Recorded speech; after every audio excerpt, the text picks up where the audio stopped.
Отан қорғаушы күніне, жеңіс мерекесіне орай еліміздің Бельгия елшілігінің қызметкерлері мен әскери атташелер отандастармен бірге Бельгияда жерленген қазақстандық сарбаздардың рухына тағзым етті.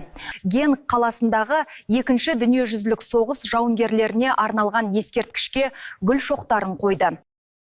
Екінші дүниежүзілік соғыс кезінде немістер Бельгиядағы лагерге 20 мыңнан астам кеңес тұтқынын алып келіп, қара жұмысқа жүккен. Тұтқында Бельгияны азат ету кезінде ажал құшқан 300-ден астам сарбаз елдің бірнеше аймағында бауырластар зиратына жерленген. Еліміздің Бельгиядағы елшілігінің қызметкерлері әскери атшелер мен отандастар Генк қаласындағы жауынгерлердің құрметіне қойылған ескерткішке гүл шоқтарын қойды.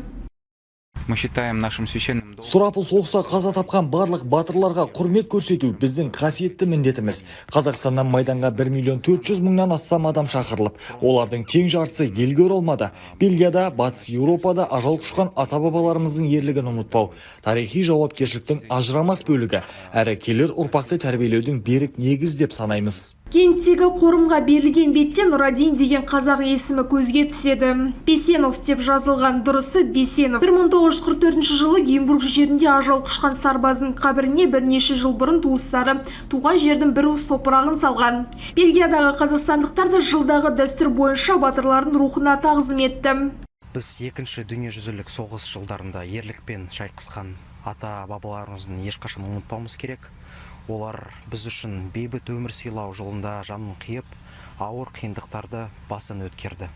Нұрадин атамыздың жанына тағы бір желесіміз жат. Уәлиев Тоғай деп қате жазылған. Құжаттарда Уәлиев Торғайбай Уәлиұлы Семей өңірінің тумасы делінген. Бүгін барша жұрт бұл кісінің әруағына Құран бағыштады. Қайсар елдің ұрпағы да атасын бір күн іздеп келер деген үміт мол.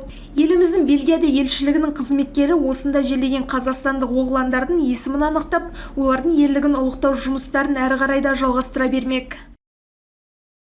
Назерке Бергенғали, Елдар Түстікбай, Қордай 24 Ньюс.